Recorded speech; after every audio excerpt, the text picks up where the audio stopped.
Bismillahirrahmanirrahim. Assalamualaikum warahmatullahi wabarakatuh.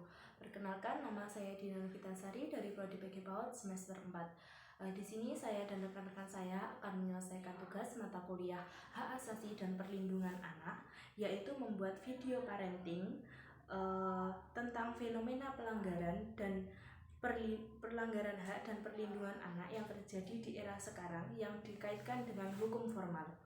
Sebelum saya memulai, saya akan memperkenalkan kelompok saya, yaitu yang pertama ada Mbak Bidarianti. Perkenalkan, nama saya Bidarianti M. Saya dari Prodi PG PAUD semester 4. Di samping kanan saya ada Mbak Nurleha. Halo, saya Nurleha, Prodi PG PAUD semester 4, dan di samping saya ada Mbak Nia. Halo, perkenalkan nama saya Nia Febrianti dari Prodi PG PAUD semester 4. Baik, saya di sini akan menjelaskan analisis kasus fenomena pelanggaran hak dan perlindungan anak yang terjadi di era sekarang dan dikaitkan dengan hukum formal. Analisis kasus fenomena pelanggaran hak dan perlindungan anak yang terjadi di era sekarang melibatkan berbagai aspek yang perlu dipertimbangkan, seperti tren yang muncul, tantangan yang dihadapi, dan dampak hukum formal yang terkait. Nah, berikut ini adalah analisis yang melibatkan permasalahan ini dan kaitannya dengan hukum formal. Nah, selanjutnya yaitu ada pelanggaran hak anak.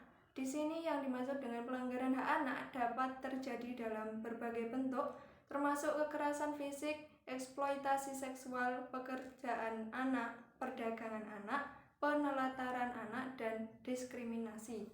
Di era sekarang, permasalahan ini menjadi semakin kompleks dan bervariasi, terutama dengan kemajuan teknologi dan perkembangan media sosial.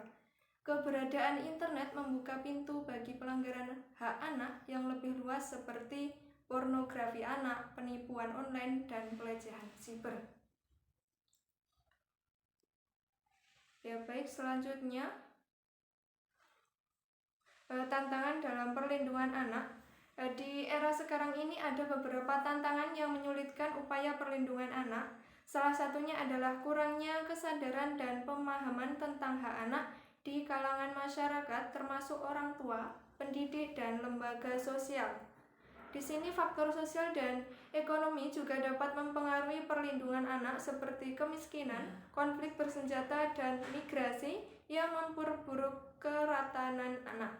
Nah, selain itu, kompleksitas perkembangan teknologi juga memberikan tantangan baru dalam melindungi anak. Nah, anak-anak di sini sekarang lebih rentan terhadap eksploitasi online dan konten berbahaya, serta resiko indikasi dan menyalahgunakan teknologi. Baik, selanjutnya akan disampaikan oleh Mbak Nurleha. Baik, selanjutnya dampak hukum formal. Hukum formal memiliki peran kunci dalam melindungi hak anak dan mengatasi pelanggaran yang terjadi. Ketika terjadi pelanggaran hak anak, hukum formal dapat memberikan dasar hukum bagi penuntutan pelaku dan memberikan kompensasi kepada korban. Sistem peradilan anak yang adil dan efektif termasuk pengadilan khusus untuk anak juga penting dalam menangani kasus-kasus pelanggaran hak anak. Hukum formal juga perlu terus berkembang dan beradaptasi dengan tantangan baru yang muncul. Undang-undang harus mencakup aspek perlindungan anak yang relevan dengan era digital, seperti hukuman bagi pelaku kejahatan online terhadap anak dan perlindungan privasi online bagi anak-anak.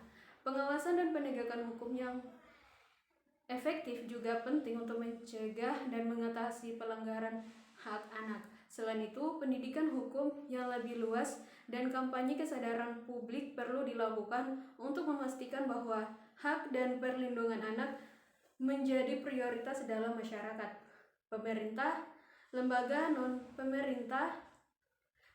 dan non-pemerintah dan masyarakat sipil perlu bekerja sama dalam mendorong implementasi dan pemantauan kepatuhan.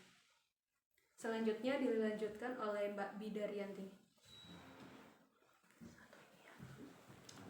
Baik, di sini saya akan melanjutkan yaitu tren kasus pelanggaran hak anak.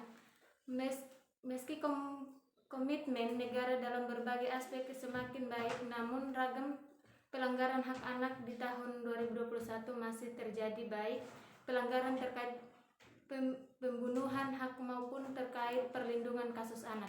Berdasarkan data pengaduan masyarakat cukup fluktuatif, tahun 2019 berjumlah 4.369 kasus dan tahun 2020 berjumlah 6.519 kasus dan tahun 2021 mencapai 5.953 kasus dengan rincian kasus pembunuhan hak anak 2.971 kasus dan perlindungan khusus anak 2.982. Saya persilakan kepada Mbak Dina. Baik, selanjutnya saya akan melanjutkan yaitu tentang tren kasus perlindungan khusus anak. Jumlah pengaduan masyarakat terkait kasus perlindungan khusus anak tahun 2021 sebanyak 2.982 kasus. Tren kasus pada kluster perlindungan khusus anak tahun 2021 didominasi 6 kasus tertinggi, yaitu pertama, anak korban kekerasan fisik atau psikis mencapai 1.138, dan yang kedua, anak korban kejahatan seksual mencapai 859 kasus. Yang ketiga, anak korban pornografi dan cybercrime berjumlah 345 kasus. Yang keempat, anak korban perlakuan salah dan penelantaran mencapai 175 kasus. Yang kelima, anak dieksploitasi secara ekonomi dan seksual berjumlah 142 kasus. Dan yang terakhir, anak berhadapan dengan hukum sebagai pelaku. Kesimpulan dari materi yang sudah kelompok kami sampaikan, yaitu dalam kesimpulannya, fenomena pelanggaran hak dan perlindungan anak di era sekarang memiliki tantangan yang kompleks, termasuk perkembangan teknologi dan aspek sosial ekonomi. Hukum formal memiliki peran penting dalam melindungi hak anak dan harus terus berkembang sesuai dengan perubahan zaman. Namun, penegakan hukum yang efektif, pendidikan hukum yang luas, dan kesadaran masyarakat yang tinggi juga diperlukan untuk mencegah dan mengatasi pelanggaran hak anak dengan efektif. Cukup sekian yang dapat kelompok kami sampaikan. Ada kurang lebihnya saya mohon maaf. Akhir kalam, wassalamualaikum warahmatullahi wabarakatuh. See you.